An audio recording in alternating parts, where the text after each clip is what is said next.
You can survive 3 weeks without food. You can survive 3 hours in a blizzard without shelter. But you will not last 3 days without water. And here's the brutal reality in a survival scenario. Water is the ultimate double agent. It looks like life.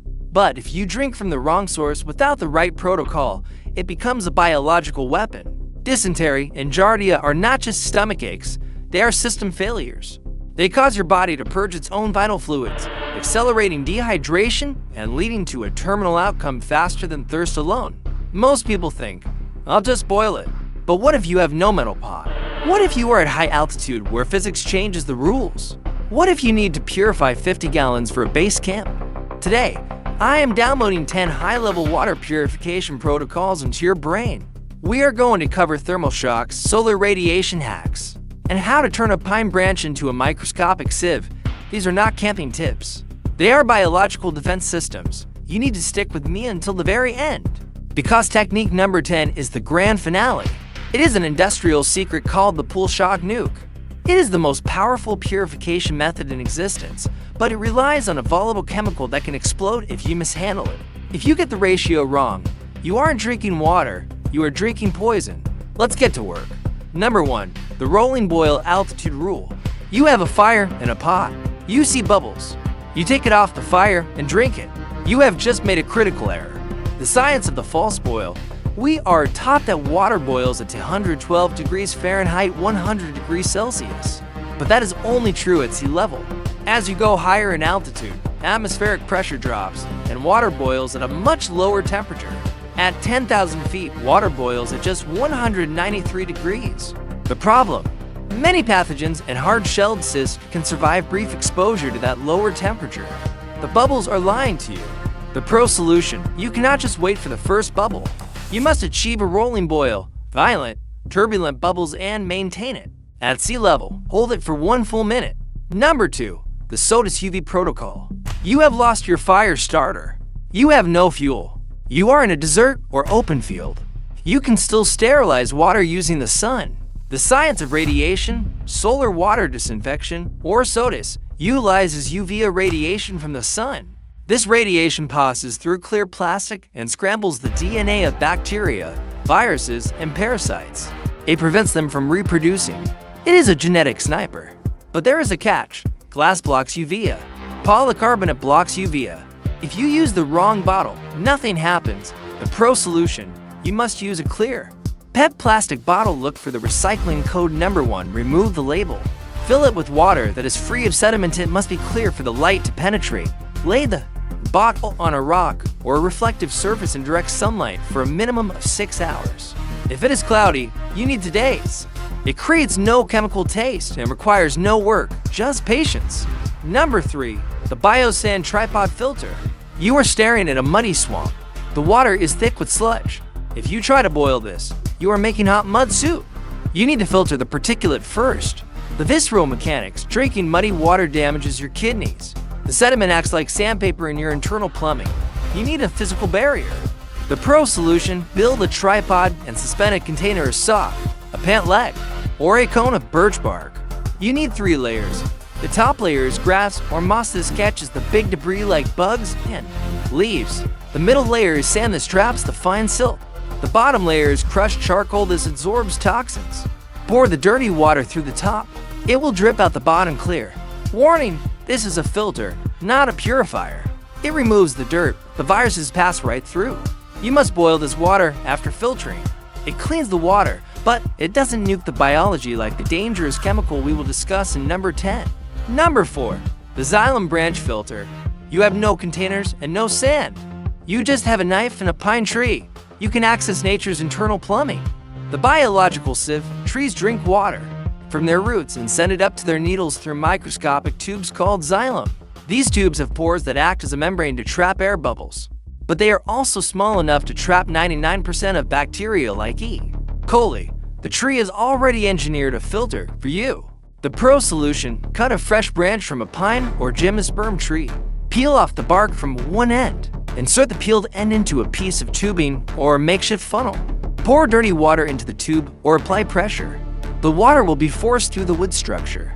It will drip out slowly, but it will be remarkably clean. It filters out the biological threats physically. It is slow, but in a survival situation, slow is better than a system shutdown. Number 5. The rock boil technique. You have the fire, but you lost your metal pot. You have a wooden bowl, or maybe just a hole in the ground line with the tarp. You cannot put plastic or wood on a fire. The thermodynamics of transfer, you have to bring the heat to the water. Not the water to the heat, but if you use the wrong rocks, they contain trapped moisture. When that moisture turns to steam inside the rock explodes like a fragmentation grenade, sending razor-sharp shrapnel into your eyes and face. The pro solution: collect river stones that are dry and non-porous. Basalt or granite are best. Avoid sandstone or slate. Heat them in the fire until they are glowing red hot. Using tongs or sticks, carefully drop the red hot stones into your water container. The water will hiss and flash boil instantly. Keep rotating hot rocks and cold rocks out until you maintain that rolling boil we talked about in number 1. It is a primitive, violent way to cook your water. It's effective, but it's high energy. Number 10 requires zero energy, but maximum caution. Number 6, the transpiration bag. You are in an arid environment. There is no river, no puddles. But there are green trees. The water is inside the leaves. The distillation process, trees sweat water vapor during the day. This is called transpiration. If you can trap that breath, you can drink it. Because it is vapor turning back into liquid, it is distilled. It leaves all the salts, toxins, and bacteria inside the tree. The pro solution: take a large clear plastic bag. Place it over a branch with as many green leaves as possible. Do not cut the branch, it needs to be alive. Tie the bag off tightly at the branch stem. Ensure a corner of the bag hangs low so the water can pool there. Leave it in the sun. Over a few hours, the greenhouse effect will extract the water, and you will find a cup or two of crystal clear water in the bottom. It tastes like the tree, but it is safe. Number 7, the capillary siphon. You have water that is full of heavy mud and silt. You have 2 containers. You can use physics to separate the mud from the liquid. The gravity defiance. This relies on capillary action. Water molecules like to stick to each other and to fibers. They can climb up a fabric wick against gravity. Mud and heavy sediment particles are too heavy to climb. They get left behind. The pro solution: place your container of dirty water on a high rock. Place your empty, clean container on the ground below it. Take a strip of cotton cloth or a twisted t-shirt. Weigh one end down in the dirty water and drape the other end into the clean container. The water will slowly travel through the fabric, dripping pure, sediment-free liquid into the lower vessel. It takes hours, but it works while you sleep. Number 8, an activated charcoal crush. You found water, but it smells like sulfur or chemical runoff. Boiling kills bacteria, but it does not remove chemicals or heavy metals. You need a magnet for toxins, the science of adsorption. Note I said adsorption with AD. Activated charcoal has a massive surface area full of microscopic nooks and crannies. Chemical molecules get trapped in these pores. It locks them away so your body doesn't absorb them. The pro solution: build a fire and burn hardwood down to black coals, not white ash. Take the cold black coals and crush them into a fine powder. You can add this powder to your water and filter it out, or add a layer of it to your biosand filter from number 3. It will improve the taste and strip out dangerous chemical compounds that would otherwise cause internal failure. It cleans the chemistry, but it doesn't sterilize on an industrial scale. For that, you need the nuclear option in number 10. Number 9, the Seep well excavation. You are standing next to a stagnant pond or a river with dead animals floating in it. You cannot drink from the source. The earth filter, the soil bank next to a water source, is a natural filter.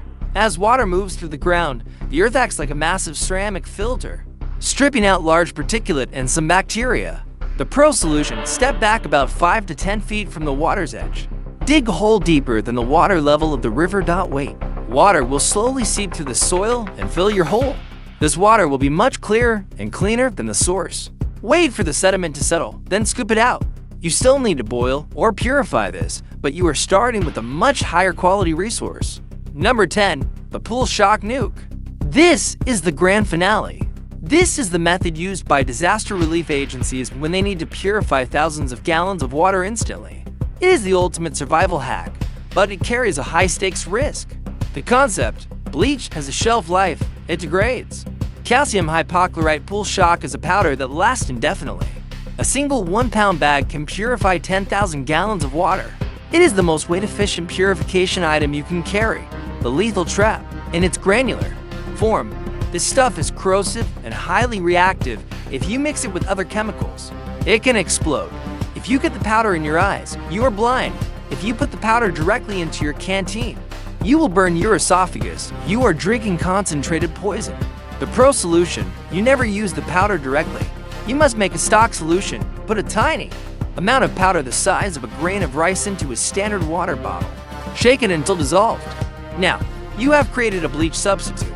Use this liquid to treat your water. Add about a capful to a gallon of dirty water and wait 30 minutes. If you smell a faint chlorine scent, it is safe. If you smell nothing, add more. This is the only way to carry a lifetime supply of clean water in your pocket, but you must respect the chemistry. Water is the fuel of your existence. Treat it with respect, or it will shut you down. In the next video, we will dive deeper into swamp survival tactics. Subscribe so you don't miss it. Stay hydrated and stay safe.